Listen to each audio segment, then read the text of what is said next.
Avant de commencer, petit rappel, au niveau de la dernière formation que j'ai sortie, Plus jamais mec, alors j'ai été agréablement surpris puisqu'on a eu plein d'inscrits, donc j'ai plus de place. Je suis désolé, j'ai plus de place pour ce mois-ci, donc ce qu'on va faire, c'est qu'on va fermer pendant un mois les places. Par contre, si vous voulez toujours bénéficier du code de réduction, je vous invite fortement à vous inscrire sur la liste d'attente. Comme ça, votre code sera toujours valable dans un mois quand on ouvrira de nouveau la formation d'autres places. Et on commence tout de suite la vidéo. Ça y est, c'est la première FAQ de la chaîne. Donc la FAQ, 3000 abonnés. J'ai recueilli toutes vos questions sur un post il y a quelques semaines et donc on va y répondre aujourd'hui. Mais avant de commencer, j'aimerais quand même commencer par vous remercier. Je ne le fais pas souvent. Donc voilà, c'est l'occasion de vous dire de vous dire merci puisque si cette chaîne elle se développe, c'est d'abord grâce à vous. C'est parce que vous likez, c'est parce que vous commentez les vidéos, c'est parce que vous les regardez, c'est parce que vous posez des questions qui me permettent moi aussi de me remettre en question. Et ça nous permet voilà, de partager, de diffuser ce message de santé au plus grand nombre parce que je vous rappelle que la motivation profonde qu'il y a derrière cette chaîne, c'est avant tout donner à tout le monde des clés, des outils pour être autonome en santé. Et c'est quelque chose vraiment qui me passionne, qui m'anime et je le ressens tous les jours. Dans une seconde mesure, c'est vrai que cette chaîne aussi, je l'avoue, c'est également un projet business puisque moi, mon but, c'est de vivre de la naturopathie. C'est un rêve. Et si je suis en ce moment en train de construire ce rêve, c'est grâce à vous. Donc, merci à tout le monde. On ne va pas tourner autour du pot plus longtemps et on va commencer tout de suite par les questions. Donc, vous les retrouverez toutes en description. Je vais les lire à voix haute. Je ne vais pas les recopier. Je ne vais pas les faire afficher à l'écran parce que j'ai très peu de temps en ce moment pour faire les vidéos. Vraiment, j'ai 50 000 trucs à faire, donc je suis désolé. Mais voilà, si vous écoutez bien, il n'y aura pas de souci. Alors, première question. Un avis sur la graisse de canard que j'affectionne particulièrement pour son goût et également pour la cuisson. Alors la graisse de canard, c'est une graisse animale, donc principalement composée d'acides gras saturés, donc jusque-là, on est pas mal. Mais le problème avec la graisse de canard, c'est que c'est un produit transformé. Pour l'obtenir, évidemment, on va isoler la graisse du canard et on va la chauffer pendant 1 heure, on va la cuire. Et évidemment, vous savez que la cuisson n'est pas sans impact sur le côté nutritionnel de l'aliment. Donc c'est vrai que les vitamines liposolubles présentes dans la graisse, elles sont relativement stables à la cuisson, mais quand même, quand on va cuire quand même pendant une certaine période, avec une certaine intensité, ça a forcément un impact. Ça a forcément un impact sur les micronutriments, ça a un impact sur les macronutriments, puisque ça va déformer, ça va modifier la structure chimique des acides gras. Donc, moi, je ne la conseille pas personnellement. Après, c'est sûr que c'est mieux, c'est toujours mieux qu'une huile végétale de graines. C'est pour ça que typiquement, ce que je conseille généralement, c'est de prendre du beurre cru du marché et de le laisser fondre en fait dans son assiette, sur ses légumes chauds, sur sa viande chaude, sur ses patates chaudes. Comme ça, voilà, on laisse fondre et on ne le fait pas cuire dans la poêle et on limite au maximum la perte de nutriments. Deuxième question. Que penses-tu du kéfir de lait? Penses-tu que quand on en consomme lors d'un repas cétogène, on peut perdre cet état de cétose? Alors le kéfir de lait, je dis oui. Pourquoi? Eh bien tout simplement parce que je suis un grand fan de lait cru. Alors évidemment pas pour les gens qui sont intolérants ou allergiques, quoique quand on est intolérant ou allergique à un aliment, ce n'est pas l'aliment en tant que tel le problème, c'est surtout l'état de vos intestins. Donc c'est ça qu'il faut aller régler en premier. Et généralement, une fois qu'on a réglé la santé intestinale, on s'aperçoit qu'il y a plein d'aliments qu'on ne pouvait pas consommer avant, qu'on peut de nouveau consommer et qui sont plus néfastes. Mais revenons-en au kéfir de lait. Le kéfir de lait, c'est quoi? C'est tout simplement un lait auquel on a ajouté une souche bactérienne qui va bouffer le lactose pour en faire de l'acide lactique. Et donc, cette population bactérienne va se développer. Dans le kéfir de lait, on a à la fois les nutriments présents dans le lait cru, on n'a pas de lactose, donc on n'a pas de sucre. Donc, pour les gens qui sont très sensibles, qui ont des problèmes de résistance à l'insuline, ça peut être intéressant. Et en plus, on va avoir toute une population bactérienne qui va être tout simplement des probiotiques. Et sur la question si ça peut faire perdre l'état de cétose, eh bien non, justement, puisque l'état de cétose va être perdu quand on va amener trop de glucose, on va faire monter trop la glycémie. Du coup, on va sortir l'état de cétose pour passer sur la voie métabolique des sucres. Voilà. Donc, je vous rappelle que quand même, la cétose n'est pas une fin en soi. Le régime cétogène n'est pas une fin en soi, du moins c'est ce que je pense. Ça peut être un régime transitoire qui peut être intéressant quand on a des problématiques de santé précises. Donc, c'est quelque chose qu'on va suivre une certaine période donnée. Mais à l'heure d'aujourd'hui, et je vous l'avais dit, même si on va voir des vidéos d'il y a 1 an et demi sur la chaîne, j'avais peut-être un certain discours sur les glucides, je l'avoue, il a changé. Je pense honnêtement que les glucides sont nécessaires pour une santé optimale. Attention, je n'ai pas dit qu'on en avait absolument besoin pour vivre, mais j'ai dit qu'en mettant un peu de glucides, en tout cas moi, je trouve que je me porte bien mieux. Autre question. Dans quelle mesure te bases-tu sur ton expérience personnelle pour élaborer tes formations? Alors, mes formations, je les ai toutes élaborées sur des sujets que j'ai expérimentés moi-même. Mis à part une seule, la formation sur l'acné, plus jamais boutonneux.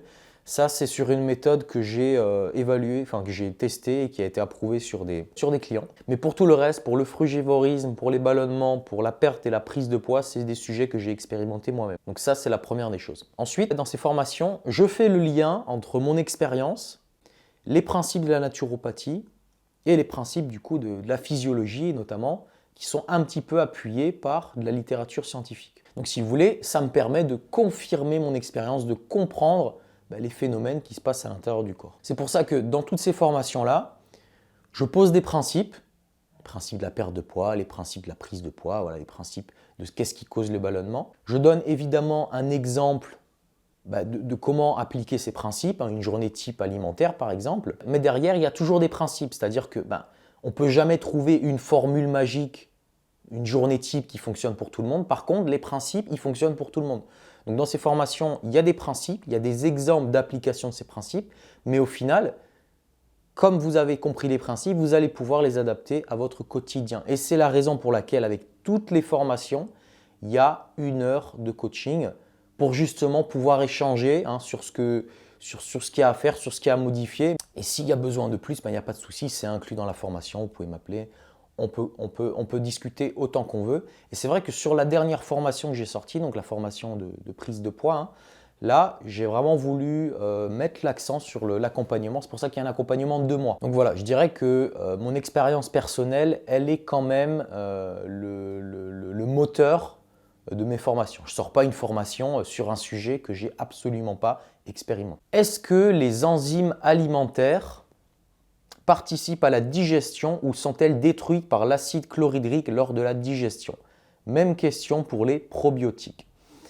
Alors, la prochaine vidéo physiologie que je ferai, ce sera une vidéo sur le système digestif. La dernière, c'était sur les reins. Et on en parlera plus en détail. Mais voilà, pour vous dire grosso modo, quand vous mettez quelque chose dans votre bouche, la digestion, elle commence déjà dans la bouche, avec l'amylase salivaire par exemple. Ensuite, ça descend le long de l'œsophage et là seulement, ça arrive dans l'estomac où effectivement, il y a beaucoup d'acide chlorhydrique. Alors, ce qu'il faut bien savoir, c'est que en fait, les enzymes, elles ne vont pas être détruites par l'acide chlorhydrique. Les enzymes, ce sont des protéines qui sont là pour catalyser des réactions biochimiques et donc notamment toutes les réactions qui vont mener à la digestion du bol alimentaire. Donc, elles ne meurent pas, si vous voulez, c'est leur activité qui va dépendre des conditions dans lesquelles elles se trouvent, et notamment du pH. Il y a des pH dans lesquels elles vont être très actives, il y a des pH dans lesquels elles vont être moins actives. Souvenez-vous ce que disait notre cher Jean-Christophe Ordonneau lors de ces 2 interviews sur le régime carnivore. Nous avons une acidité gastrique proche de celle des charognards, ce qui nous a permis de commencer par être des charognards, c'est-à-dire de choper une carcasse qui est là depuis quelques jours, qui était depuis quelques jours au soleil, donc forcément avec des germes, et donc c'est ces germes-là, c'est ces bactéries qui sont détruites quand elles arrivent dans l'estomac, mais pas les enzymes. Sinon, il n'y a pas d'enzymes digestifs qui pourraient être sécrétées dans l'estomac pour commencer la digestion. Or, c'est bien le cas. Et même raisonnement pour les probiotiques, les probiotiques, c'est si vous voulez, la nourriture du microbiote, donc c'est forcément quelque chose qui va traverser le bol alimentaire. C'est pas quelque chose de vivant entre guillemets en soi. C'est quelque chose, voilà, c'est un nutriment qui va traverser le système digestif, qui va être fragmenté et qui petit à petit va arriver dans l'intestin grêle, dans le côlon. Et c'est là où il va nourrir réellement le microbiote. Donc les bactéries pathogènes sont détruites par l'acide chlorhydrique, pas les enzymes. Les enzymes vont être actives ou moins actives selon le pH et les conditions dans lesquelles elles se trouvent. Et quand on parle des enzymes alimentaires, on peut prendre un exemple qui est par exemple la bromélaïne, je crois, ou la brolaïne, de l'ananas, qui est une enzyme alimentaire qui sert à digérer les protéines. Si par exemple vous prenez un morceau de viande et que vous foutez un morceau d'ananas frais dessus, attendez 1 heure, attendez peut-être une demi-journée et vous verrez que la viande, elle aura cuit. Une expérience que je vous invite à faire. Tu as des études intéressantes ou as-tu des études intéressantes sur les enzymes sous le coude? J'ai plein d'interrogations non résolues à leur sujet. Pas pour le moment, désolé, mais ça va venir. Bonjour, que penses-tu des châtaignes, miel et fruits comme source principale de glucides, notamment dans le cadre de l'alimentation d'une personne sportive? Des études ainsi que des ressentis personnels tendent à montrer que le taux d'insuline lors des périodes de jeûne dans le sang serait plus bas pour une personne consommant des glucides qu'une personne suivant une diète cétogène carnivore. De plus, ces quelques glucides permettraient un meilleur sommeil ainsi qu'un niveau de cortisol plus bas. Bon, je le redis ici, même si dans le passé j'ai pu avoir d'autres idées par rapport aux glucides, je pense réellement que les glucides sont nécessaires pour une santé optimale. Attention, on n'a pas besoin de trop de glucides, mais on en a besoin d'un petit peu chaque jour. Et évidemment, ce un petit peu, ça va dépendre du niveau d'activité physique. Si vous êtes extrêmement sportif, si vous entraînez 4-5 fois par semaine, vous n'allez pas avoir le même besoin qu'une personne sédentaire qui travaille au bureau toute la journée. Ce qu'il est important, ce qu'il est primordial pour moi en tout cas, c'est que les glucides proviennent de sources non raffinées. Et c'est quoi les sources non raffinées? C'est les fruits, le miel, les tubercules, les châtaignes. Donc je réponds oui à cette question. Que penses-tu de la chrononutrition du docteur Delabeau, à savoir manger gras le matin, dense le midi, sucré au goûter et léger le soir, si on a faim? Que conseilles-tu pour mieux digérer la viande après avoir eu une période crudivore? Que penses-tu du nettoyage de foie du docteur Moritz? Alors sur la chrononutrition du docteur Delabeau, c'est très simple. Vous allez sur PubMed, vous tapez chrononutrition. C'est quelque chose qui n'est pas documenté en fait. Ce qui est documenté, c'est le time restricting eating. Donc en gros, voilà, le jeûne intermittent, manger sur des plages de temps précises. Mais en soi, la chrononutrition, d'après ce que j'ai pu voir, ce n'est pas documenté par la littérature scientifique. Alors il y en a justement qui disent qu'il faut manger gras le matin parce que la synthèse de cholestérol se fait le matin, parce qu'on assimile mieux les graisses le matin. Si on assimile mieux les graisses le matin, c'est tout simplement parce qu'on vient de faire un jeûne d'une nuit.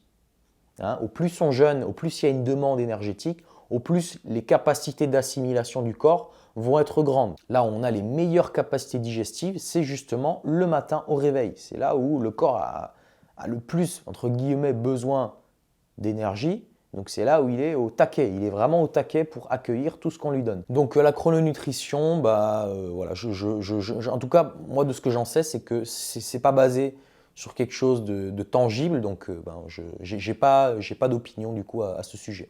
Néanmoins, voilà, manger gras le matin, de la viande à midi, poisson le soir, toujours avec des légumes et un peu de féculents, pourquoi pas? Ça peut donner des très bons résultats. Mais encore une fois, les raisons pour lesquelles appliquer ça ne sont pour moi pas valides. La question pour mieux digérer la viande après une période crudivore, déjà d'y aller doucement, d'y aller tranquillement. Voilà, de tester des petits bouts de viande.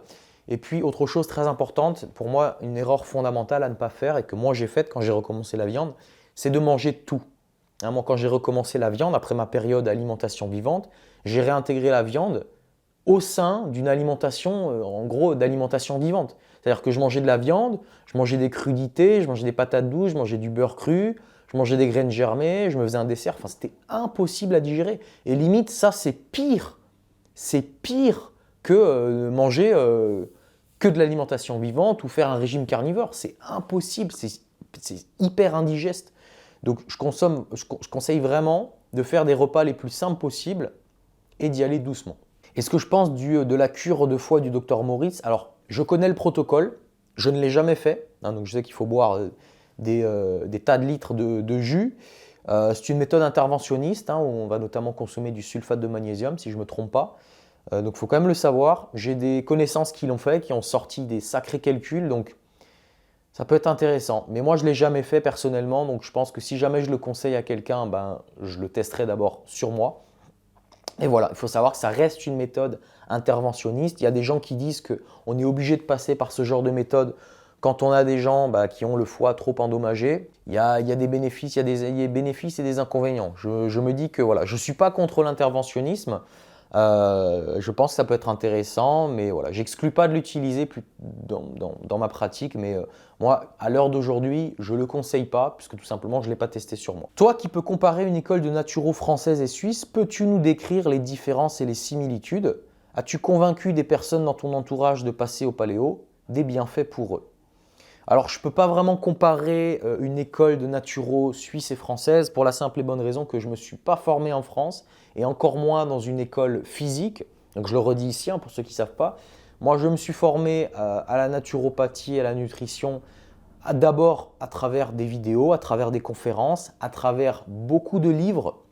Et une fois que j'avais ce savoir, du coup, dans mon chemin personnel, j'ai voulu devenir naturopathe.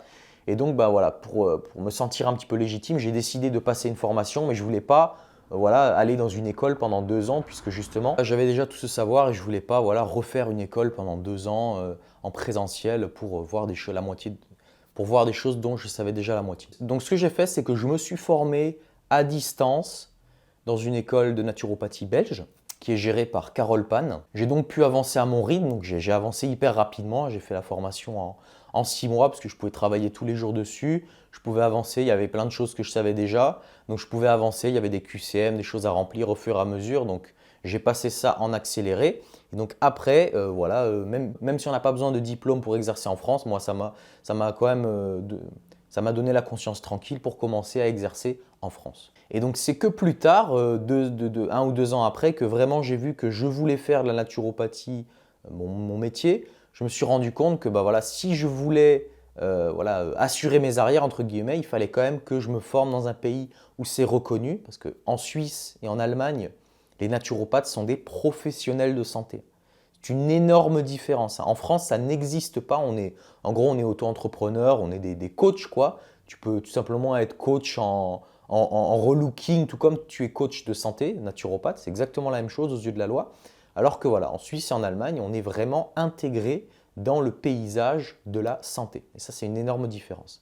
Après, il y a plein de petites choses. C'est remboursé par les mutuelles de santé, etc. Enfin, il y a beaucoup d'avantages. Donc, c'est la raison pour laquelle j'ai décidé de me former à l'EPSN de Lausanne. J'avais fait une vidéo le jour de mon entretien sur la chaîne.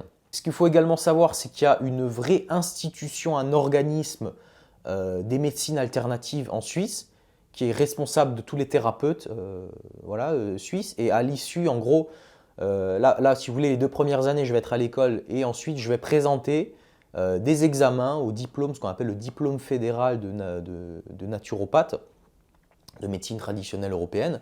Et voilà, c'est un cursus qui va durer qui va durer 4-5 ans en tout, mais au bout de 2 ans, tu peux déjà commencer à travailler, à exercer. Et donc au bout de ce cursus, j'aurai un diplôme reconnu par l'État. Et ça, c'est une énorme différence avec la France. Et c'est quelque chose que je vais pouvoir faire valoir sur le long terme. Donc je ne peux pas vraiment comparer. Tout ce que je peux vous dire, c'est que la formation que je suis actuellement, c'est une vraie formation, c'est une vraie école de naturopathie avec des cours en présentiel qui couvrent d'une part des connaissances dans le domaine médical. En gros, on fait l'équivalent d'une première année de médecine. On voit la physiologie, l'anatomie, la biologie cellulaire, la pathologie, enfin on voit toutes ces choses, la pharmacologie, on voit toutes ces choses-là. Et on a un volet naturopathie, on va disséquer, on va parler de tous les sujets de naturopathie, toutes les techniques, l'hydrothérapie. Là par exemple, la semaine dernière, on avait une sortie à Loeche-les-Bains, qui est une station thermale suisse. Donc on a pris connaissance des bains Salmanov, des bains dérivatifs, des contrastes chaud-froid, c'était d'ailleurs très intéressant. On a pu pratiquer, c'était super intéressant. Voilà, c'est une vraie formation à part entière qui nous forme vraiment à devenir un professionnel de santé. Est-ce que j'ai convaincu des personnes dans mon entourage de passer au paléo? Je pense pas. Il y a néanmoins des gens avec qui j'en discute. J'en parle pas mal avec mon frère, mes amis. Donc c'est vrai que j'influence un petit peu les gens, mais je me rends bien compte que je ne les fais pas changer du tout au tout. Ce qui est surtout marrant, c'est de voir les gens halluciner quand ils viennent me voir. Par exemple, j'ai accueilli un pote allemand là, il y a 2-3 semaines que j'avais rencontré à Munich quand j'étais en Erasmus là-bas. Et donc, il est venu me rendre visite quelques jours. Mais il m'a vu bouffer du beurre, il a pété un câble, tu vois. Il m'a vu bouffer la plaquette de beurre. Enfin, donc voilà. Après, ça étonne surtout les gens, ça les surprend. Mais on va dire, ce qui quand même fait la différence auprès de mon entourage, c'est mon état de vitalité, quoi. Les gens m'ont connu il y a 4-5 ans quand j'étais un stick en cru végétal. Et ils me voient maintenant, ils voient bien qu'il y a quelque chose qui s'est amélioré, ils voient bien que je ne fais pas des conneries. Après, il y en a beaucoup qui pensent évidemment que je mange trop de viande, je mange trop d'abats, je mange trop de graisses saturées. Mais bon, après ça, c'est une autre histoire. Mais c'est vrai que ce qui se dégage de tout ça, surtout, c'est l'exemplarité. C'est-à-dire que j'essaye de montrer, et je pense que ça se voit un petit peu sur ma gueule. Si vous allez voir les premières vidéos de la chaîne, vous verrez que j'ai pas la même gueule que maintenant. J'ai vraiment pas la même tronche. On voit bien que j'ai pris de l'épaisseur au niveau du visage. j'ai pris du teint, j'ai pris des couleurs. Donc j'ai pas réussi à faire changer beaucoup de gens d'avis, peut-être un petit peu sur certaines choses, hein, décomplexer le rapport à la viande, etc. Mais ça va venir, vous inquiétez pas, ça va venir. Je vais convertir la terre entière. Et je pense surtout, le moment où ça va se sentir le plus, ça va être dans 10-20 ans. Et là, je prends les paris. Dans 10-20 ans, notre génération, hein, tous ceux des années 90, même pas que nous, hein, on va tous commencer à choper des cancers. Ça va être une hécatombe. Cancer, diabète, maladie cardiovasculaire, maladie inflammatoire chronique. Ça va être l'hécatombe. Donc, je pense, et j'ose espérer, je prends les paris, que d'ici 10-20 ans, je serai safe, je serai clean.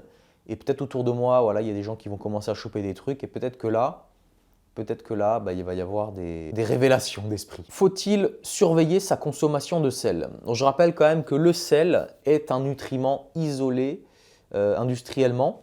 Et je vous dis honnêtement, en primal, on fait la chasse au sel, hein. On ne consomme pas de sel. En fait, c'est comme le sucre. C'est la même chose, c'est un nutriment isolé. Et si vous ne savez pas ce que peuvent poser comme problème les nutriments isolés, je vous invite à aller voir la vidéo avec Marjolaine de The Candida Slayer sur les compléments alimentaires. Après, c'est compliqué parce que je sais qu'il y a des grands spécialistes comme le docteur Mouton, je sais qu'il y a aussi Abdelaziz de Innov Naturopathie qui parle de l'importance du sel. Par exemple, pour des gens qui font de l'hypotension, il vaut mieux mettre un petit peu plus de sel. Donc voilà, on est toujours dans dans ce dilemme interventionniste ou pas. Est-ce qu'on rajoute du complément ou pas? Est-ce qu'on rajoute des nutriments isolés? Enfin, c'est compliqué. Moi, ce que je sais juste, c'est que le sodium, si j'ai quelqu'un en face de moi qui a besoin d'avoir du sodium, je vais toujours lui conseiller d'aller le chercher dans des aliments naturels. Donc, le sodium, c'est extrêmement rare dans la nature. C'est pour ça que on a une appétence pour tout ce qui a le goût salé. Les jus de céleri sont très intéressants pour le sodium, mais évidemment, les produits animaux, les produits de la mer, les huîtres, tout ce qui sort de la mer, ça va être hyper riche en sodium. Donc moi, je conseillerais à une personne qui a besoin de sodium d'abord de prendre des fruits de mer avant de foutre du sel partout, même du gros sel non raffiné, qui est un oxymore puisque quelque part, du sel, c'est déjà un produit quelque part raffiné, quoi. Pourquoi les boissons gazeuses sont mauvaises pour la santé? Eh bien, je ne sais pas. Je n'ai malheureusement pas d'éléments pour te répondre. À quand un direct avec Thierry Casasnovas? The question de la FAQ. Alors, je ne sais pas. Et je vous dis très honnêtement, pendant longtemps, j'ai hésité à faire une vidéo sur Thierry Casasnovas. Et puis finalement, je me suis dit, parce qu'il y a beaucoup de choses à dire, hein, il y a énormément de choses à dire. Enfin, moi en tout cas, j'ai beaucoup de choses à dire à son sujet. Je le dis très honnêtement, dans toute transparence. C'est avec ces vidéos que je suis entré dans le milieu de la naturopathie. C'est avec ces vidéos, c'est ces vidéos que j'ai regardées quand j'étais, je crois que c'était en 2016-2017, quand j'ai vraiment commencé à m'intéresser. Et c'est avec ces vidéos que je me suis amené à me passionner pour la naturopathie. Ensuite, j'ai eu mon chemin dans ce domaine-là, mais c'est vrai qu'il a été l'élément déclencheur de ma passion pour la naturopathie. Mais comme disait Robert Masson, ne me parlez pas d'un tel ou un tel, parlez-moi de la méthode d'un tel ou un tel et je vous répondrai. C'est un petit peu la conclusion à laquelle je suis arrivé, c'est que à quoi bon faire une vidéo sur une personne si ce n'est pour faire du buzz? Je préfère parler de méthodes, de vidéos, d'avis, d'arguments de personnes et de donner mon avis pour critiquer, débattre, apporter un autre point de vue plutôt que de faire une vidéo sur une seule personne. Voilà ce que j'ai à répondre là-dessus. Donc je ne pense pas faire de vidéo sur Thierry Casasnovas. Un direct, pourquoi pas? Parce que moi de toute façon, sur la playlist rencontre de la chaîne, pour l'instant, j'interviewe à peu près que des gens avec qui je suis d'accord et je pense que ça pourrait être intéressant de faire des entretiens avec des personnes qui ne partagent pas forcément ma vision, pas pour faire un débat, contredire toutes les 5 minutes, mais vraiment pour laisser les gens développer leurs pensées pour 2 raisons principalement. La première, c'est que c'est important, c'est toujours important d'aller écouter ses contradicteurs. Ça nous permet de nous remettre en question, ça nous permet d'avancer vers la vérité. Et la deuxième, qui est à mon avis encore plus importante, c'est que toutes les têtes, tous les fers de lance de la naturopathie, en réalité, et Dieu seul sait que j'ai des désaccords avec eux sur de nombreux points, mais au fond, on a tous le même objectif, qui est que les gens soient autonomes en santé, que les gens vivent en meilleure santé. Donc, il ne faut pas oublier qu'on a le même objectif à la base. On a envie de prendre le même bateau. Donc ça, je pense, c'est quand même extrêmement important. Et il ne faut pas l'oublier. Même si on a des divergences, on a fondamentalement, au fond de nous, la même mission. Et je pense qu'il faut essayer de créer des liens, même avec des gens avec qui on n'est pas d'accord, parce qu'on a la même mission. Voilà. Un avis sur les fromages, notamment les blues, les bleus, qui pourraient être de bons probiotiques. Tous les fromages sont des probiotiques par définition. Surtout ceux au lait cru et privilégiez ceux de chèvre ou de brebis si vous avez des problèmes digestifs. Et dernière question, comment être le plus objectif possible? Déjà, c'est impossible.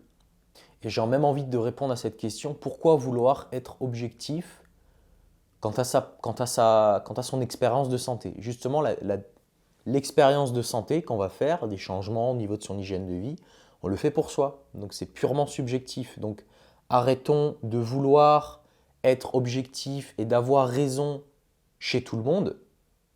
Essayons tout simplement d'avoir raison pour soi.